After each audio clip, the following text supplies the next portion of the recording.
Okay, so good afternoon or good morning, depending on your time zone, to all our viewing participants.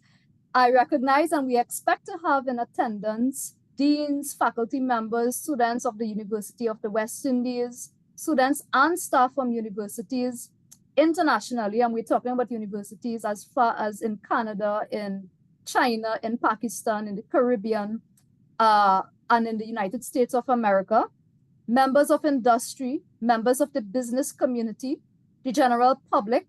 Thank you so much for joining us today.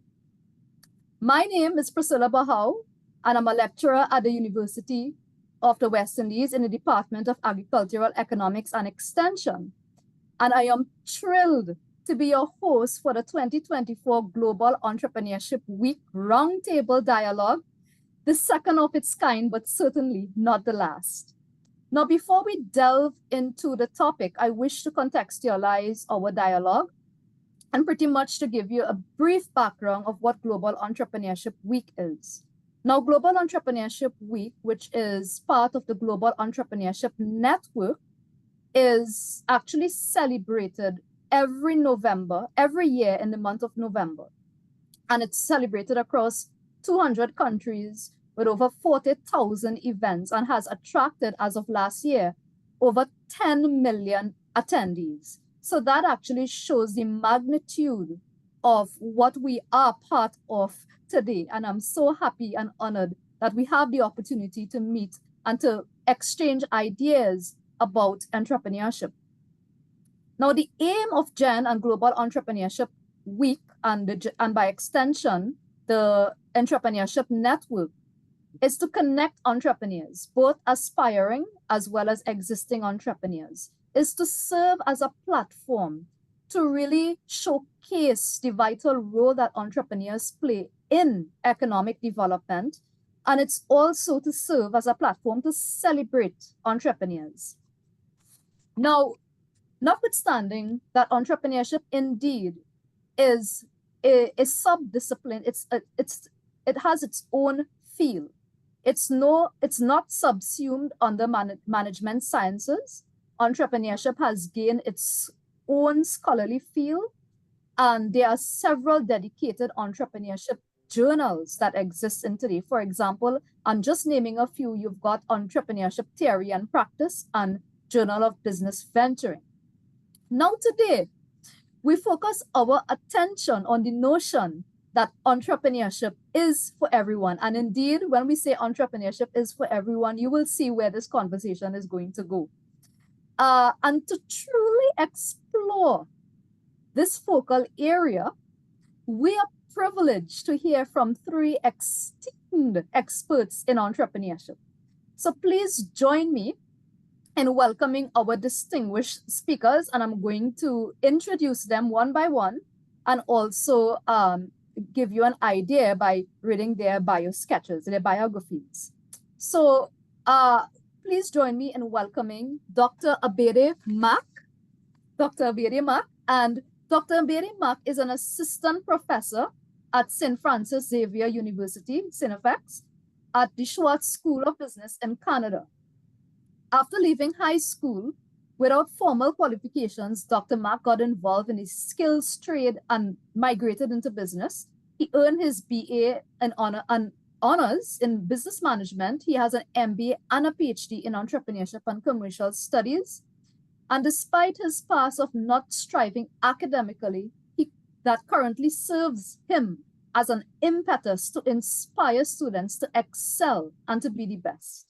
Now, Dr. Mak was a postdoctoral fellow at McMaster University in Ontario, Canada, from December 2021 to until August 2023. And his responsibility for research and teaching, he researches technical vocational education and training and entrepreneurship at McMaster. And he has helped unearth the diverse entrepreneurial influences among academic and TVET students. Dr. Mak has been an educator for over 20 years and served as an instructor to assist marginalized young people in learning a trade and developing themselves economically and socially as well.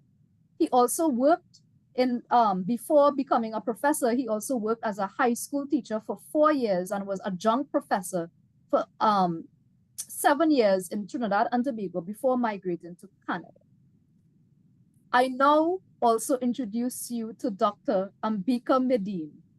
Now, Dr. Medine, she wears several hats, many hats. Dr. Medine is an educator. She serves as the Caribbean Countries Director for AIB LAC. She is the chairperson for the Social Entrepreneurship Enterprise Development Subcommittee. She's an author. She's a published author. There's so many things that I would like to say about Dr. Medine and also my mentor. Dr. Medine is a senior lecturer at COSTAT, joining in the college in 2009 to lead the development of a management and entrepreneurship degree in Trinidad and Tobago, the first of its kind then, guiding students along their academic path and by preparing them for postgraduate work and guiding them along the paths, the entrepreneurial paths from idea to product and idea to service. She has an active-based teaching style, specifically for the social entrepreneurship course, and we will hear so much more about that in a moment. She was awarded her doctorate in social entrepreneurship in the Caribbean context, and she is also famous for her transformational change model, which we also would be hearing about. Having co-chaired one of the conference research streams at the AIB LAC 2024 conference, she is now Caribbean Director of the AIB LAC chapter of the Academy of International Business for a 3-year term of office starting July 2024. And finally, certainly not the least, we've got Dr. Ayana Stevens. And Dr. Stevens is an assistant professor at the University of the Commonwealth Caribbean in Jamaica, where she has taught for over 3 years. Dr. Stevens has lectured at both the undergraduate and graduate levels in the areas of entrepreneurship, ethics, research, human resource management.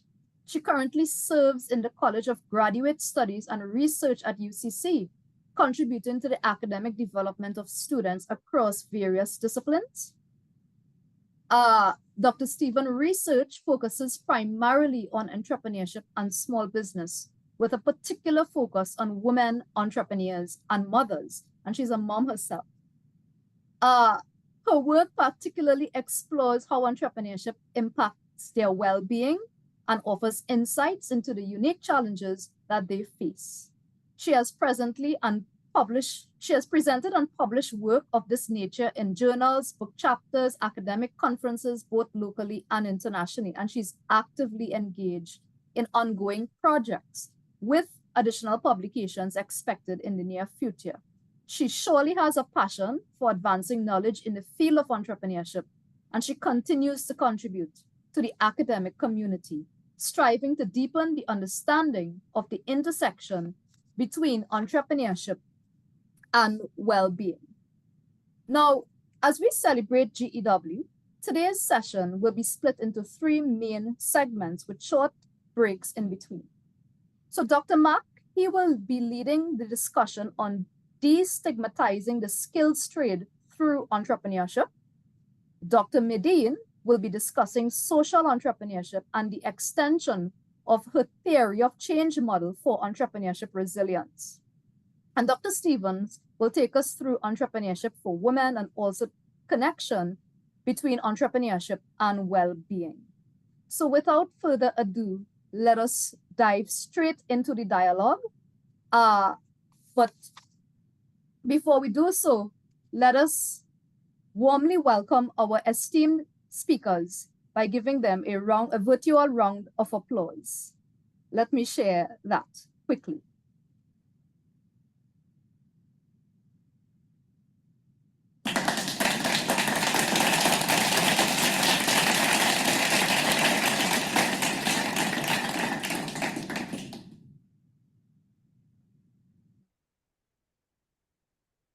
Okay, so I've exited the share screen because this is a dialogue.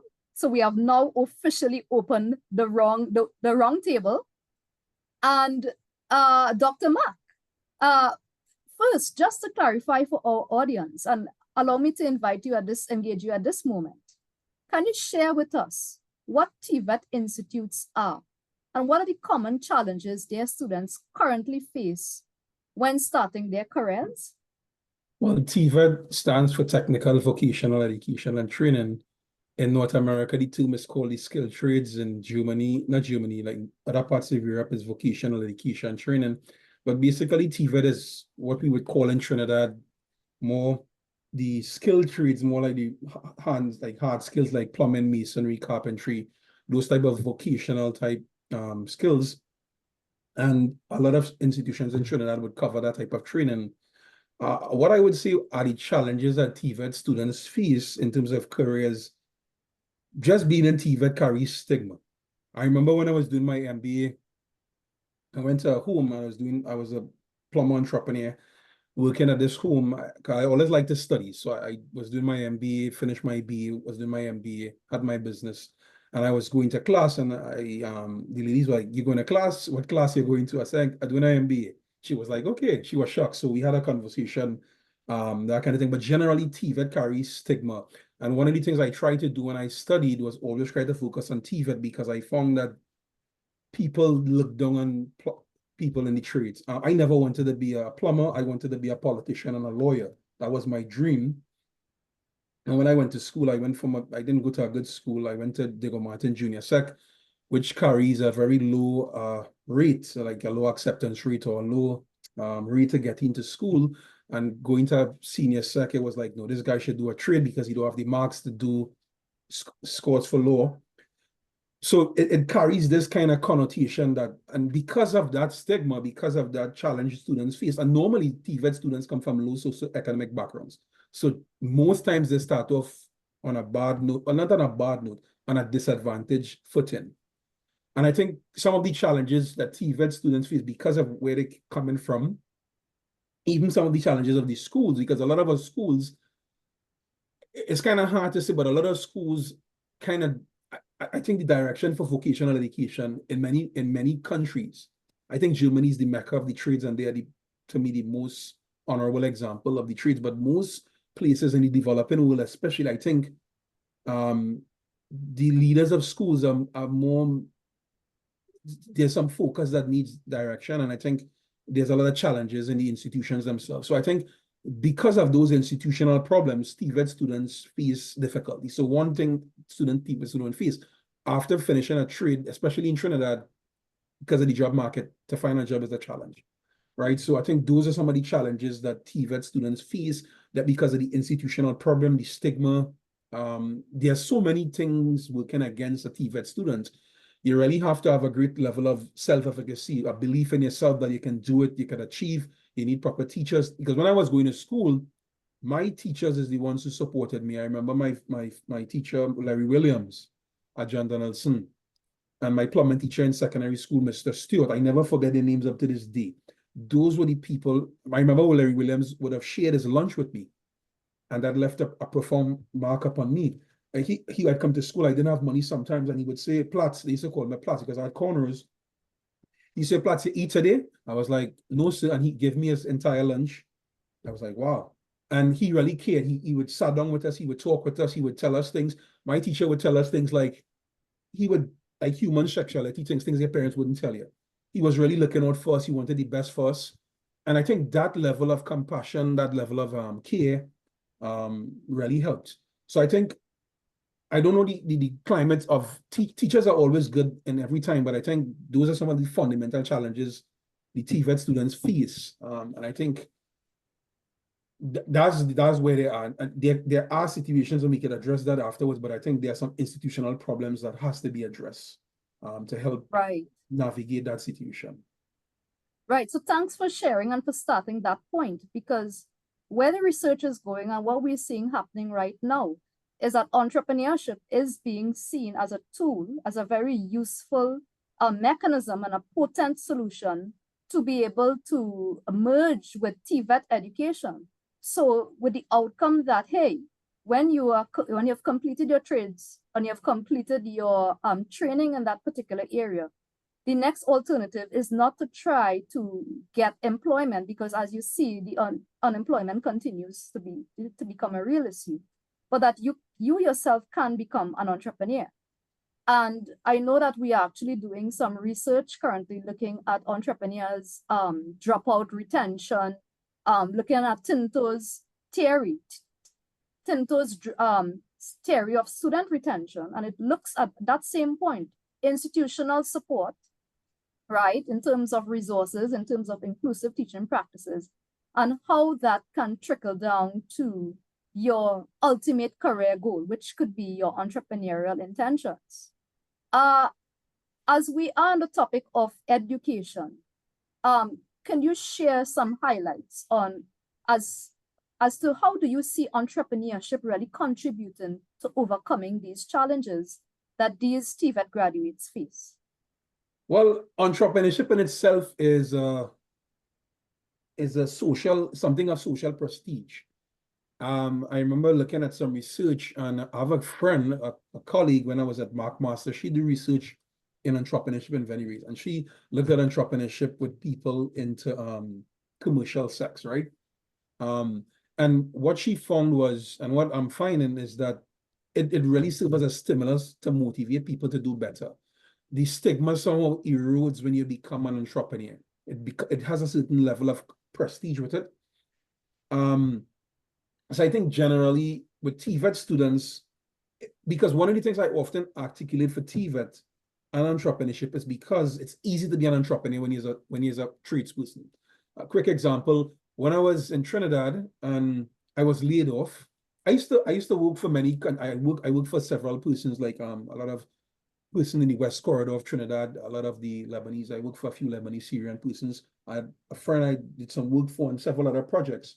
So it was easy to be an entrepreneur. All I had to do, I had a car already, I had a bunch of tools, and I had a credit card. So all I had to do was get projects, and I take my same tools and I work. I didn't have to go and do any more training because I already had the training. I already had business knowledge, doing a bachelor's degree in business. So I kind of took all those skills and kind of gravitated into entrepreneurship. So I think generally for TVET students, it's very easy for them to be an entrepreneur, but the challenge is learning a trade is different to being an entrepreneur. Somebody could own a business, as we say in Trinidad. I could have a parlor. I could sell snow cone, but I'm not necessarily an entrepreneur. Entrepreneurship is really a mindset, a drive, a passion, a zeal, a certain direction, as some people talk about the grit, the persistence, right? So the TVET students has the skills, but the training is where they are lacking in terms of the institutions providing that knowledge. Unless their father was an entrepreneur, or their mother, or their cousin, or their friends. But the institutions, they need that kind of support, because it's not just about picking up a wrench. I could pick up wrenches and pick up a lot of stuff, but for me, it was easy for me because I already got the business training and I was able to move ahead, right? So one example, like another friend who was a scientist, and all he knows is science, right? And when it comes to business, I remember one time he was going to England with a friend, and he was going with a knapsack, and the guy was like, "Where are you going with that knapsack? Business people don't look like that," right? Especially in Europe, right? You're not in North America where you can wear a knapsack and a jeans to go to work, right? So having a business, being a scientist, you still need that training where you can do better, improve. And I think entrepreneurship is the vehicle for vocational students, but I think more training has to be done in the institutions really to help them and to guide them into that path. And this is why we are seeing globally that entrepreneurship education is widespread, right? So it is being offered at all universities worldwide, and it's not just in the business discipline, but it is indeed extended to medical sciences, agricultural sciences, IT and graphic design, and all of these areas, because you see, the trend now is that not even because of the internet, because of globalization, and because how easy it is to explore entrepreneurship as an alternative career or an additional career, there's this new form of entrepreneurship that deals with hybrid entrepreneurship. so that you can actually earn multiple revenue streams while you hold down your full-time position, but also pursuing entrepreneurship on the side or vice versa. Now, while we are on the topic of entrepreneurship education, and by the way, when I introduce myself, I do teach entrepreneurship in the Faculty of Food and Agriculture, both in the minor and the major in entrepreneurship. And in the interest of time, I know we have limited time, but I'd like us to quickly pause so that I can show you a little advertisement of one of our programs in entrepreneurship. So allow me to share my screen while we quickly just divert to that.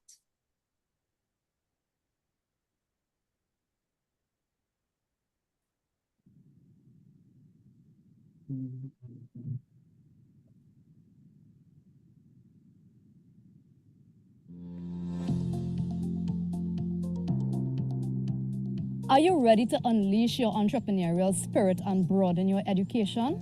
Consider the UWI's BSc major in entrepreneurship offered in the Department of Agricultural Economics and Extension in the Faculty of Food and Agriculture. Hi, I'm Mercedes. Like many of you, I've always had a spark to create something of my own. And choosing this major in entrepreneurship was an absolute game changer. I've learned everything from ICTs in business to innovation and even marketing. And the lecturers, they're unmatched. And the support, unmatched. My name is Ershad Mohammed, and after taking just one course in this program, I was convinced that this is the program for me. It isn't just about the lectures, it's about the hands-on experience with real-world projects. Plus, the networking opportunities are endless. You can start your own business, work in specialist positions in startups, or even land roles in major corporations. By cultivating an entrepreneurial mindset, we train students to stand out in the job market. I've met inspiring entrepreneurs and top industry leaders. Not to mention, I've also been to field trips to established companies. Coming from a family business, this degree is preparing me for my future role in continuing my family's legacy. And here is the exciting part. The program is versatile and it complements any area or field of study. Apart from the BSc major in entrepreneurship, you can also choose to do our minor in entrepreneurship. And this is a perfect blend for any program that you are doing within the university. So if you want to take control of your future and make your mark in the world, then the UWI BSc major in entrepreneurship is the program for you. Don't just dream it, do it. Register now and unlock your future with UWI.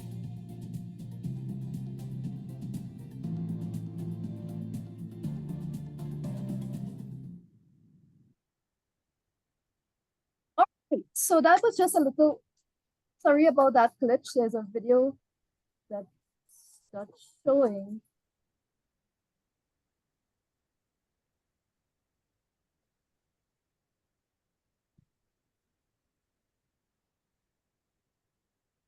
Okay, sorry about that. I think you were hearing some background sounds with some videos that just started to play immediately. So my apologies. All right, so thank you so much, Dr. Mark, for sharing your insights about TVET, especially how entrepreneurship education can be used as a vehicle to really improve the circumstances of those who graduate out of these programs. And also it's an avenue in which that they can alleviate their poverty. Now, as you saw, and as you also alluded earlier, that entrepreneurship indeed is a mindset, right? And indeed, entrepreneurship is for everyone. And we really want to stay close to our theme for this afternoon's dialogue. Traditionally, when you hear the term entrepreneurship, naturally, you would want to equate that with business, with some sort of commercial activity, right? Either opening, whether if it's a small business,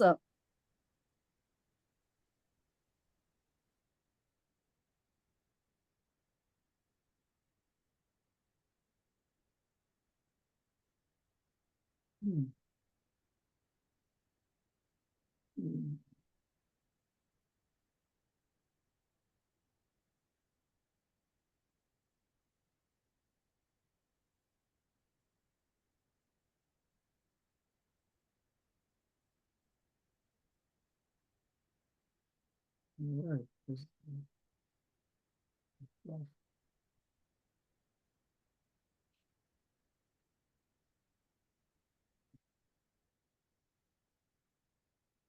Hello, everyone. I do apologize. I believe that my internet just dropped. I was dropped out of the call. Are you all seeing and hearing me now? Well, your audio is very low.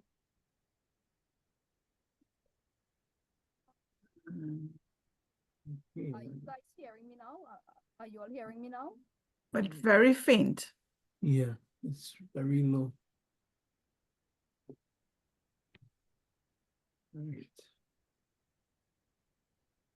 Okay, let's try it one more time. Better. Much It's better now. better now. That's- Yeah. Thank you so much. I believe that the instability of the internet has caused that. So thanks so much for your patience and my apologies. As I was saying, I'm not too sure where I dropped out at, but I was actually alluding to the fact that entrepreneurship is for everyone, and that long ago and traditionally, entrepreneurship was equated with business and commercial activities.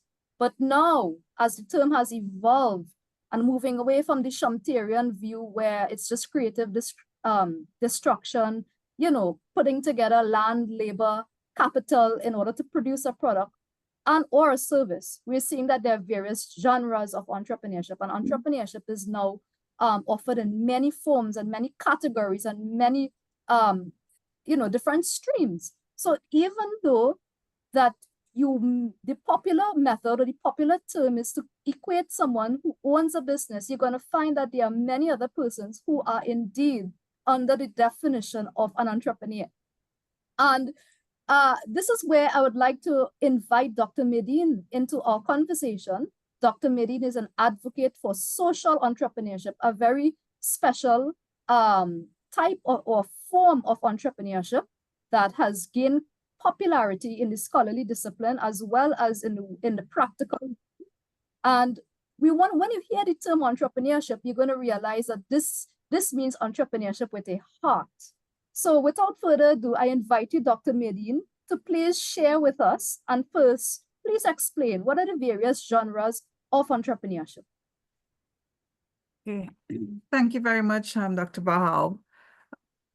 I'm seeing a number of my students here, so they probably will be hearing this all over again. But my position on entrepreneurship is really that entrepreneurship is a mindset, and entrepreneurship as a mindset, in fact, it starts with you, the personal.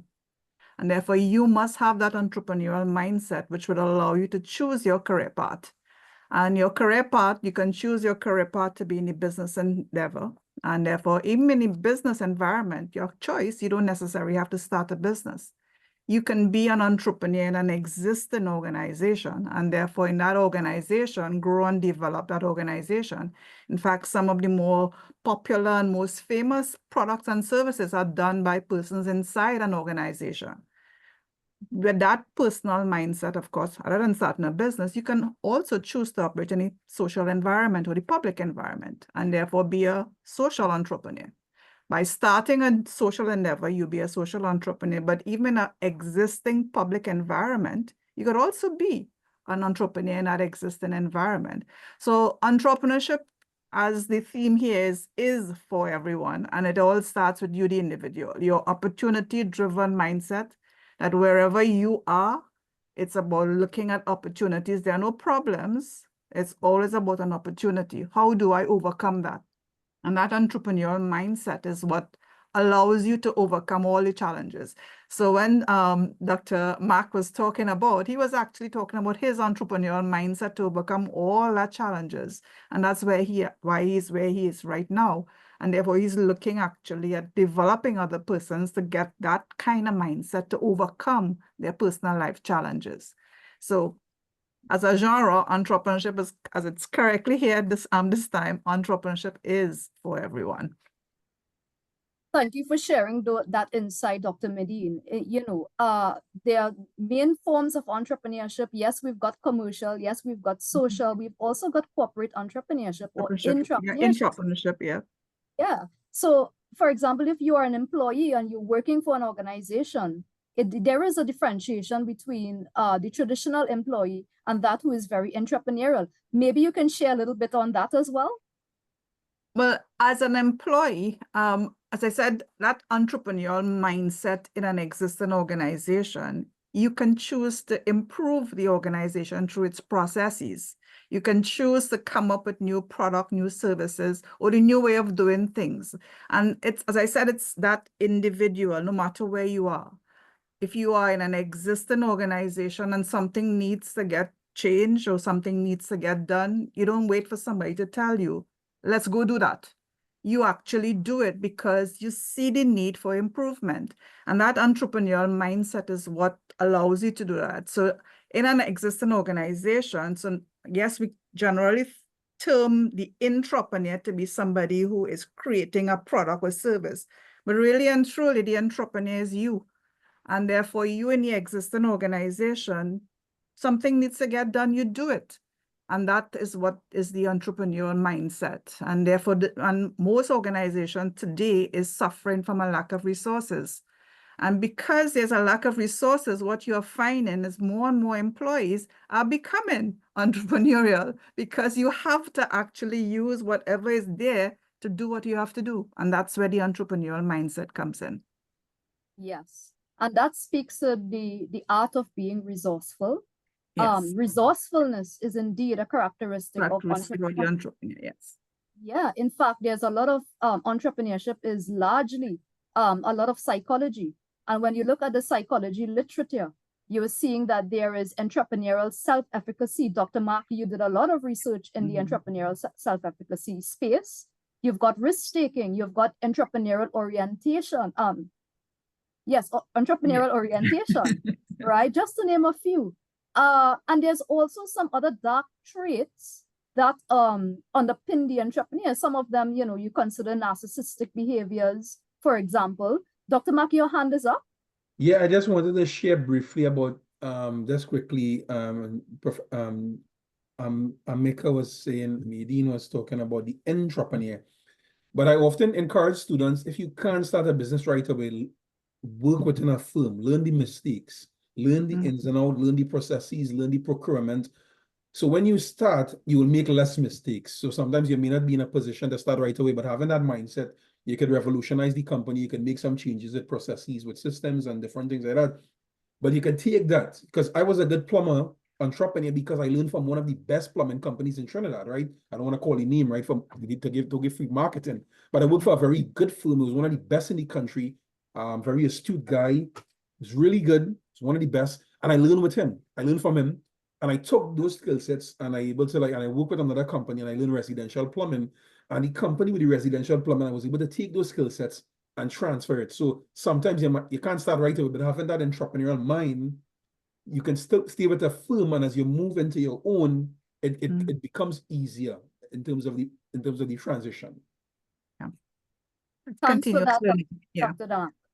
So, and Dr. Medine, please help our audience understand what exactly do you mean when you say that you are a social entrepreneur?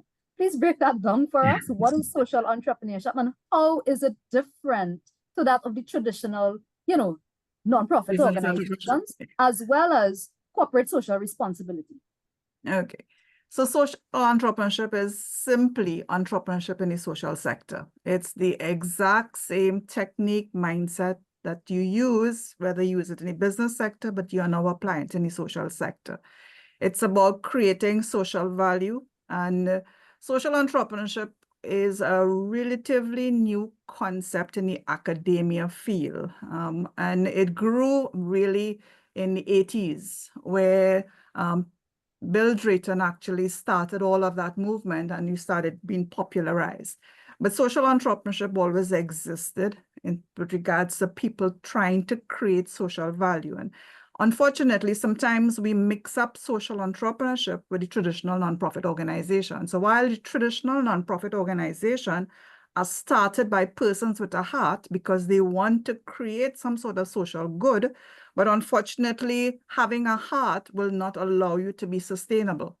And therefore, social entrepreneurship goes one step more than that. It is having the heart to create social good, but then incorporate inside of that the whole idea of business knowledge, techniques, application.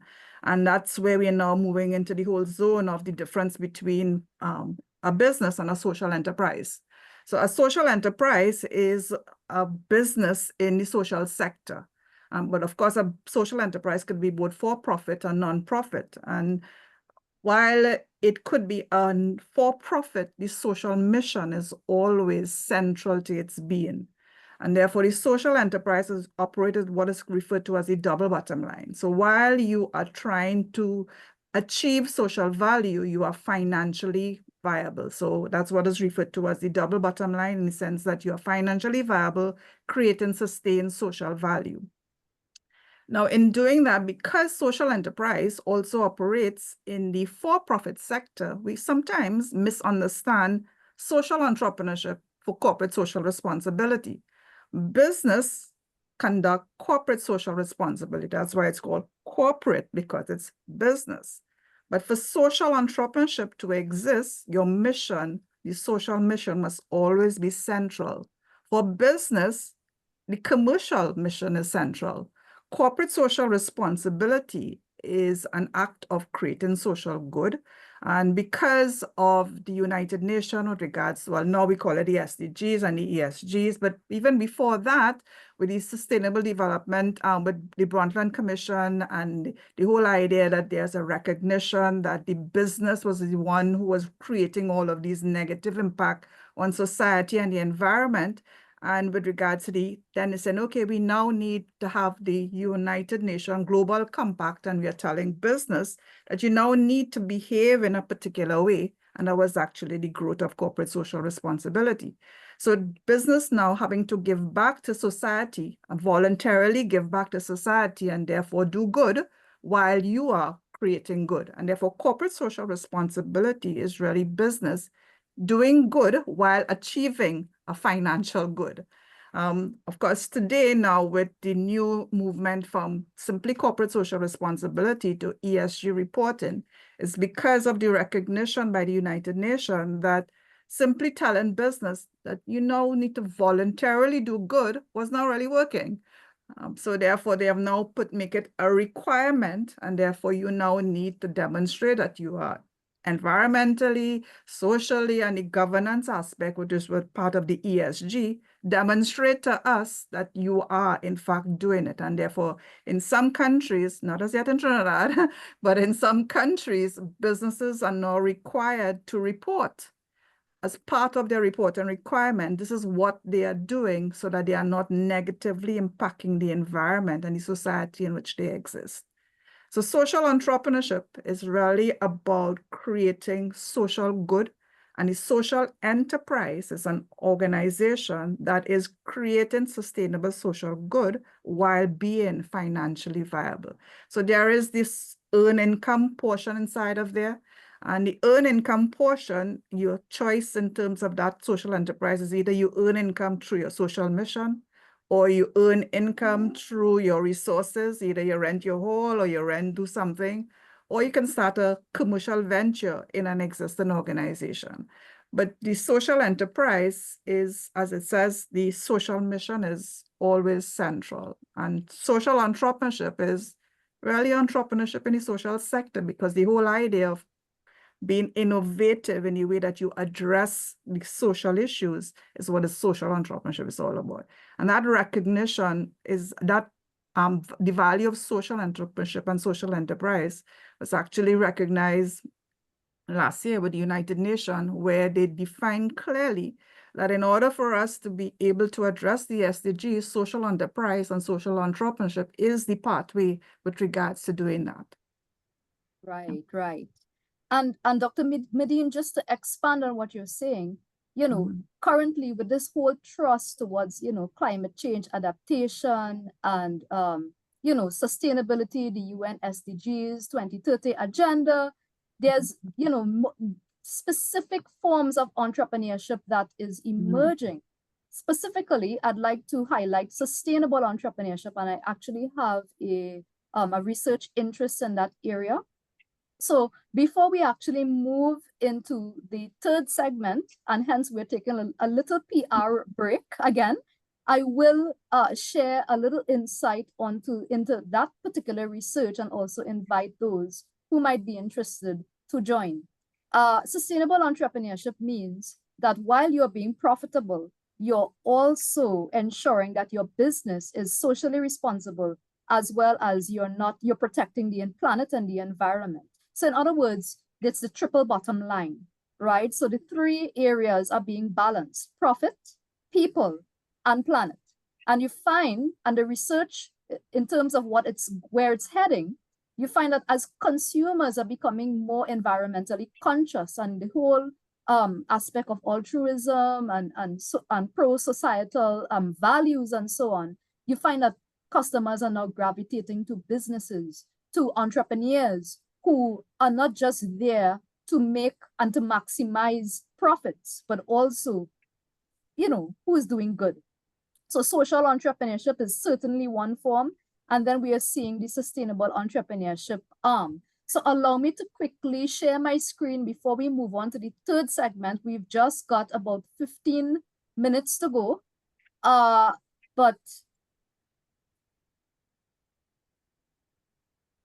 this is two ongoing research projects that I'm working on. So one is, which is on the left, the green flyer, it's the Sustainable Entrepreneurship Intentions Survey. So if those of you who are participants, if you are a student at a university anywhere in the Caribbean, and you have either enrolled you took a course in entrepreneurship, you completed one, or you are enrolled in one, I would like to hear from you. So please contact me. My email address is on the left for completing a survey.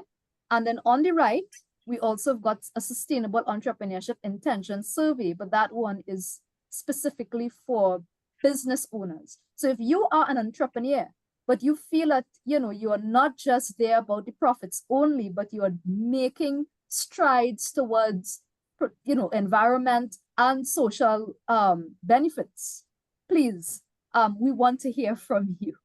Okay, so enough of the PR now.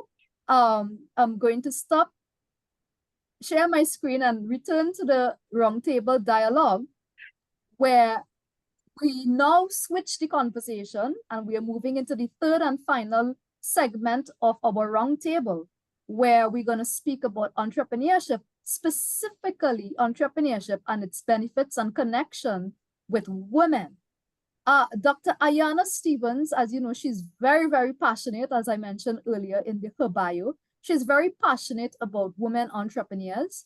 And she's going to talk to us about how entrepreneurship can indeed be a vehicle to empower women, perhaps break down the patriarchal systems and even the gender inequality, as well as its connection to even well-being, and not just women, but generally speaking. So Ayana, Dr. Stevens, let me first engage you by my first question. What impact does having more women entrepreneurs have on our broader economy? Thank you. Oh, so thanks for having me. And I just want to say thanks to all the guests for sticking and staying with us.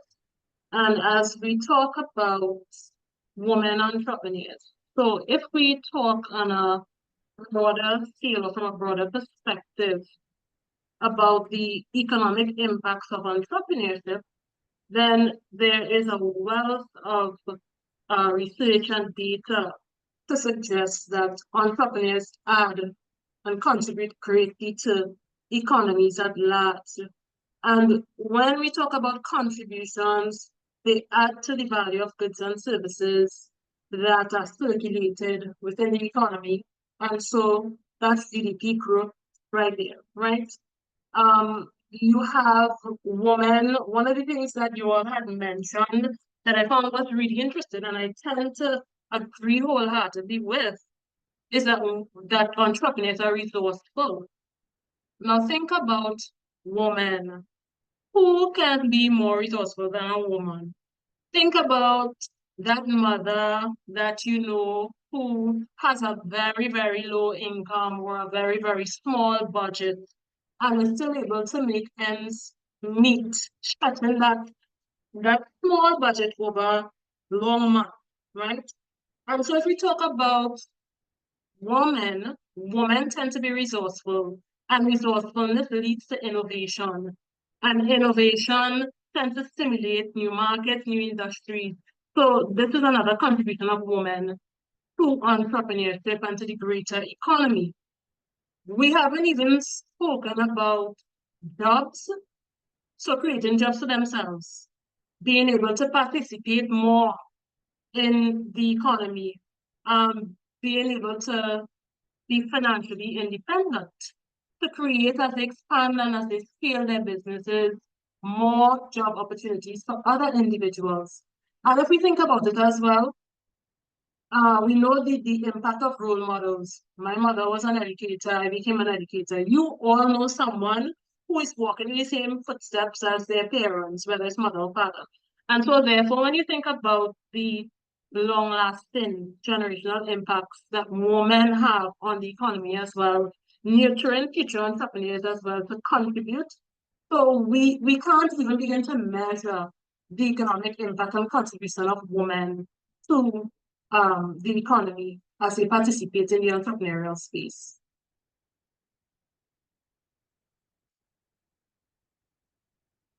Certainly, entrepreneurship indeed, there's a lot of benefits that women enjoy. But could you share with us, Dr. Stephen, what are some of the unique challenges that women face in entrepreneurship itself? Now that we see that it is indeed beneficial, but now you decide to, take that leap forward. As a woman, what are the let's hear. Thanks.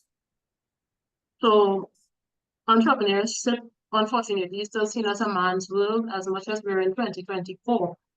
And so you have a number of societal and systemic barriers that prevent women from entering into the entrepreneurial space. They struggle just to get their foot in the door. And once their foot is in the door, they struggle to keep afloat. They struggle to run sustainable businesses. And I'm not talking about sustainable from the perspective of what you previously spoke of. Sustainable in terms of just having the longevity and continuity in their businesses. It's a struggle. And so you have things like limited access to capital. I'm sure you already know, and for the participants who are here, who may not know, there are some countries where it's still pretty difficult for women to get just a loan. There are some countries in which it's so much easier for men to get a loan than women, or if the woman is married, they have to have their husband support their application for a loan. Things like that are extreme challenges that women face as they try to enter into the entrepreneurial space and to add value to the economy. You also have things like just societal norms and expectations, women being expected to be caregivers in their homes, and I have no problem with that, but it's usually at the expense of their businesses. So depending on what they prioritize, depending on their life stages, depending on their marital status, their parental status, all of these things, you can find that they can experience some significant challenges with running their businesses. So think about that woman who wants to run a business, but has children to see about as well, doesn't have the support in terms of affordable daycare, things of that nature. And maybe she wants to scale her business, but she just can't because she prioritizes her family life. I can even talk from my own experience because I too ran a business while I was in Trinidad. And while I was running that business, I was not yet a mother. But my mother, who is now passed on, she actually, I took care of her in the last few years of her life. And so I had to try to navigate taking care of my mom and also running my business. It was very, very challenging. And because my mother was a priority, of course, the business had to take a back burner. It suffered. So these are some of the challenges that women face. When we talk about even networking opportunities, the Old Boys Club, there's the Old Boys Club in entrepreneurship too. So you have women who do not have access to these networks, limited social capital and everything that comes with it, from the resources, the information, the emotional support, the mentorship, and all of these things are lacking. And so therefore, you have women really, really struggling to make their place or to take up their role within the entrepreneurial space. And there's one other thing that I want to talk about. Sometimes even in terms of the priorities of women, some women, they may have this priority that they want to launch a successful business and scale a successful business. And then they have the challenges that I mentioned before. And because they struggle in different areas, parental care and so forth, they may actually have this challenge of feeling, like failures. And that as well inhibits them from pushing forward. We know that entrepreneurship is a demanding endeavor. We know that entrepreneurship requires a lot of psychological capital, a lot of resilience. We spoke about that before. Optimism and so forth, and we spoke about self-efficacy. And these are areas in which these challenges, they have an impact on women as well. So that even in the absence, even if those restrictions were to be removed, the whole psychological impact prevents them from stepping out into entrepreneurship and doing what they desire to do in terms of their vision for their businesses. Certainly, Dr. Stevens. I mean, at the end of it all, you've mentioned societal perceptions, you've mentioned the legal and legislational barriers. And certainly, in different countries, you have different categories of how intense those things are. When you mentioned the whole issue with finance and being able to get capital alone without the need for a male or a husband. I wish that we can continue this conversation because we could sit here and talk all day about all the things that we plan to speak about. But it's that time. We're nearly at the end of the hour. And I'm hoping that, I can give at least one person an opportunity to ask a question to the panel before we officially close and end with a vote of thanks. So if you have any other questions, though, feel free to reach out to me directly, and I can certainly, share it with our panel and get back to you. This is what we are here for. We are here to share our ideas and to welcome you to the University of the West Indies. So the floor is open. Whoever hand goes up first. Is it Ato Rockcliffe? You could go ahead. Take the mic. Hello, thank you all for such a wonderful presentation. My question is around I don't know if I assume that the title of this forum was hyperbolic, but then I'm hearing some actual allusions to the idea that entrepreneurship is in fact for everyone. But in the nuances, I'm hearing there's a particular predisposition, there are required qualities and particular skills.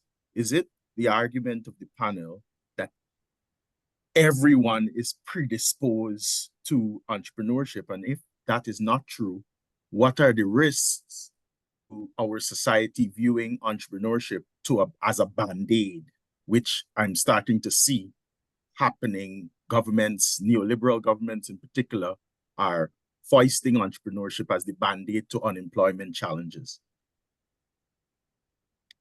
Okay, so thank you so much for that question. I will begin by answering that there are several schools of thought when it comes to entrepreneurship. In fact, there's this ongoing debate that you're either born an entrepreneur or you can be made one. And according to the trait theory, right, there's a specific DNA that entrepreneurship only runs in your blood, or it can be transcended from your family and your familial relationships and the experience. And then there's this other school of thought that it can be learned. And where the research is going now is your environment can indeed either push up or you can be pulled into entrepreneurship, depending on your circumstance, whether if you're a necessity entrepreneur, whether if you're an opportunity entrepreneur. So indeed, it can be for everyone, but it depends largely on a mindset. There are specific characteristics that underpin who the entrepreneur is, and that is standard across all forms and formats of entrepreneurs. And once you possess those characteristics and they are actualized, entrepreneurship can indeed be for everyone. Does anyone want to I just want to share something. You talk about risk. Risk is something that you have to manage. I was listening to a professor a few times, and the thing about entrepreneurship and risk, nobody likes risk, all right? Unless you are like 10 years old and like to jump off buildings and do, some awesome things. But I think risk has to be managed. Risk is part of life.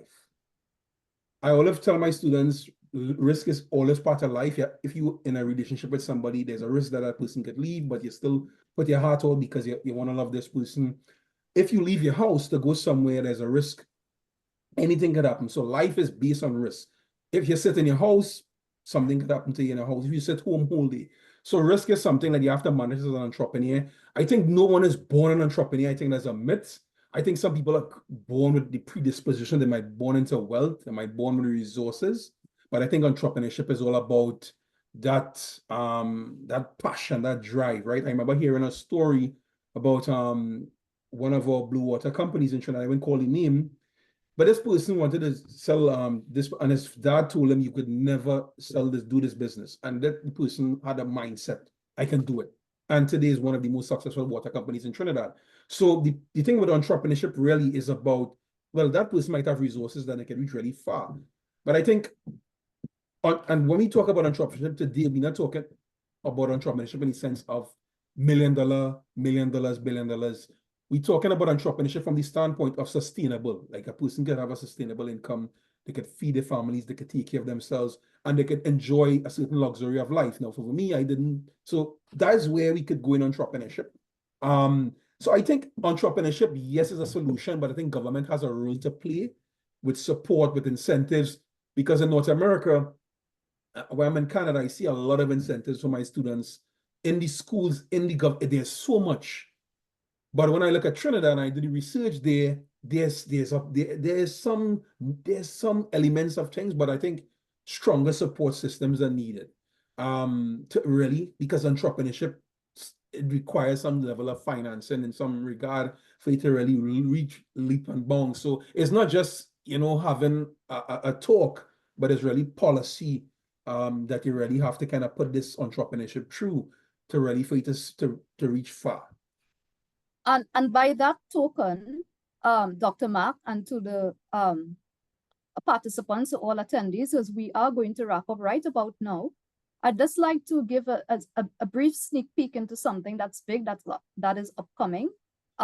So recently, some of us involved here, in fact, the entire panel and Dr. Medid and myself, we have just, together with all of the UWI campuses, every single campus that belongs to the University of the West Indies, we have formulated the One UWI Regional Research Cluster for entrepreneurship, for resilience through entrepreneurship. But you will be hearing more about that in the very near future.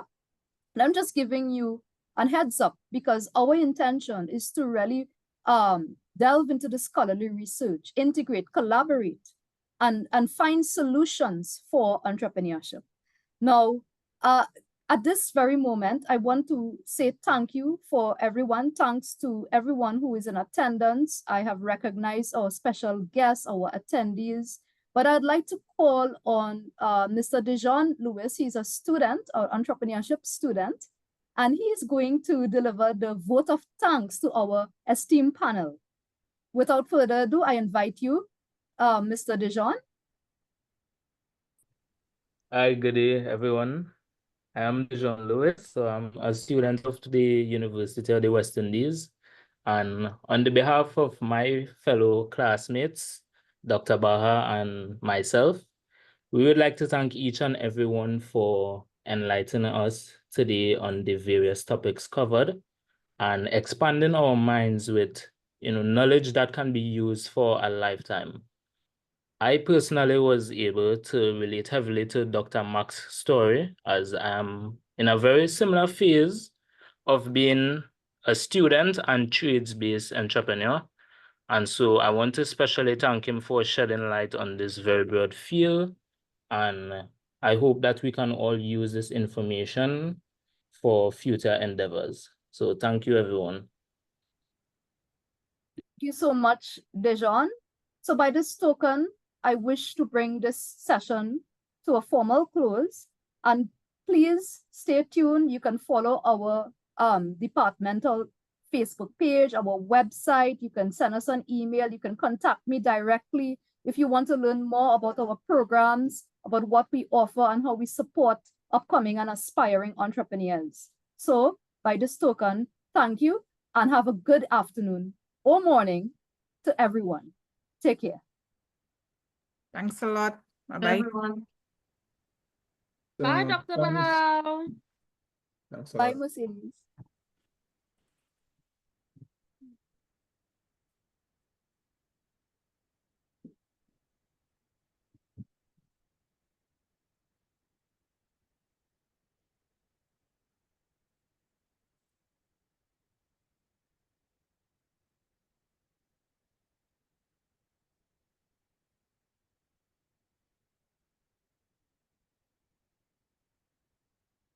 Okay, so what we are doing right now, for those of you who are still here, is that the panelists are just awaiting to discuss something. So as soon as everyone exits, we will proceed on that.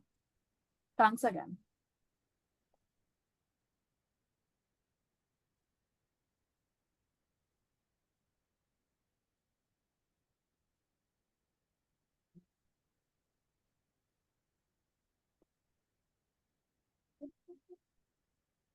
Let me